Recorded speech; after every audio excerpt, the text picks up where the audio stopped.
as we know that there are two types of extrinsic semiconductor, p-type semiconductor and n-type semiconductor. And we also know that in p-type semiconductor there is majority of holes, and in n-type semiconductor there is majority of electrons. Now today we study about the forward biasing of p-n junction diode and reverse biasing of p-n junction diode. So first of all, in forward bias of p-n junction diode, when p-type semiconductor and n-type semiconductor are joined together, then p-n junction diode is formed.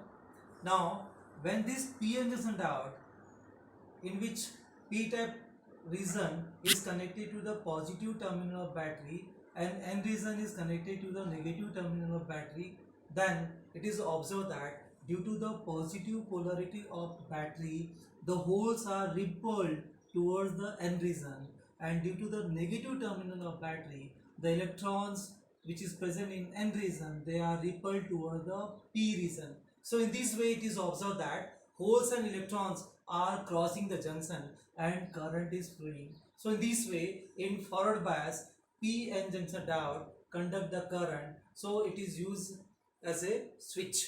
So in forward bias, this p-n junction diode conduct the current. So this is the block diagram and this is the circuit diagram, in which the symbol of p-n junction diode is given.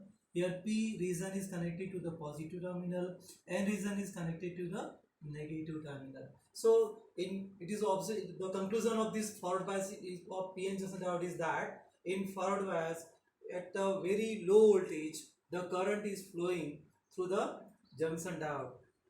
Now what is about the reverse biasing of p-n junction diode? In reverse bias, when the positive p region of say p-n junction diode is connected to the negative terminal and n region is connected to the positive terminal of cell, then what happen? Due to this negative terminal of cell, the holes which is present in p region, they are attracted toward the negative terminal, and the electrons which is present in n region, they are attracted toward the positive terminal of cell. So in this way there is no crossing of holes and electron across the junction, and conclusion is that there is no current flowing through the p-n junction diode in reverse mode. So this is the block diagram of reverse bias of p-n junction diode. Now this is the circuit diagram of p-n junction diode, in which the symbol of p-n junction diode is given. Here p region is connected to the negative terminal and n region is connected to the positive terminal. The conclusion of reverse bias of p-n junction diode is that at low voltage, this p-n junction diode does not conduct the current. So it is observed that in forward bias, the p-n junction diode allows the flow of current, and but in reverse bias it does not allow the flow of current. So it works as a switch. So the current due to the in forward bias, it is observed that the width of the depletion layer of this p-n junction diode is here decreases, and in reverse bias the width of the depletion layer is increases. So in this way, the in forward bias the width of the depletion layer is decreases, and in reverse bias the width of the depletion layer is increases. So this is the difference between this forward bias and reverse bias. Now we study about the VI characteristics of the p-n junction diode.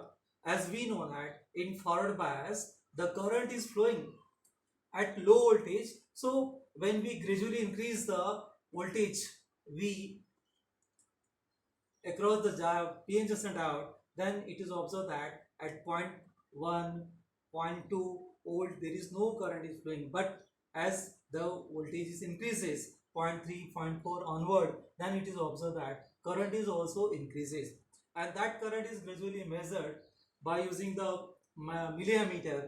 And when we plot the graph across forward voltage and forward current, then the nature of graph is observed in this way.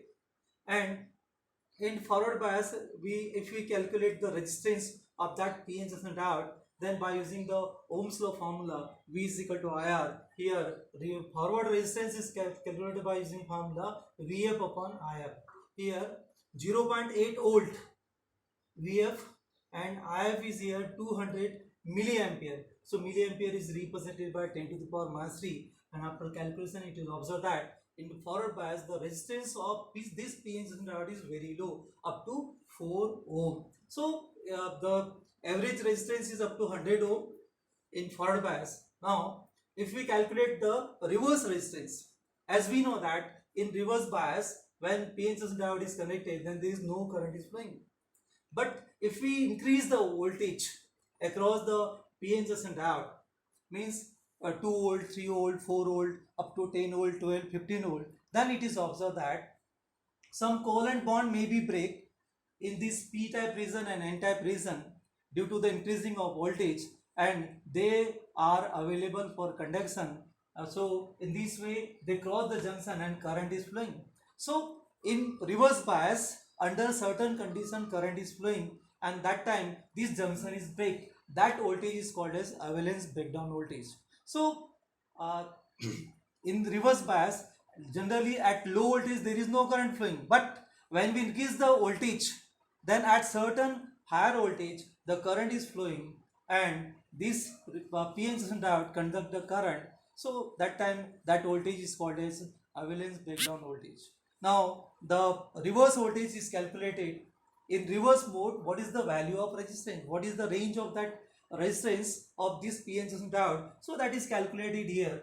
In reverse mode, there is a very small current is flowing, that is in the range of microampere. So when we increase the voltage 2, 4, 6, 8, 10, 12, then the current is gradually increases in the range of microampere, and when we plot the graph, then the nature of graph is observed in this way. And if we calculate the reverse resistance by using formula RR is equal to VR upon IR, if we substitute the value 10 volt and 250 microampere, that is in the range of 10 to the power minus 6 ampere.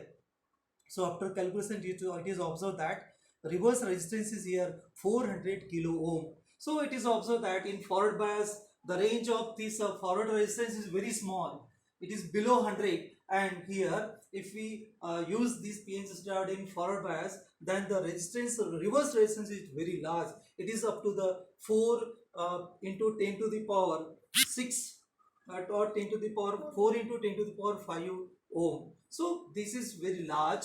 So in this way this PN diode is used as a switch. So to after that, if we study about this application of this PN diode, that is here it is used as a rectifier. So in next episode we learn about the rectifier circuit. Okay, thank you.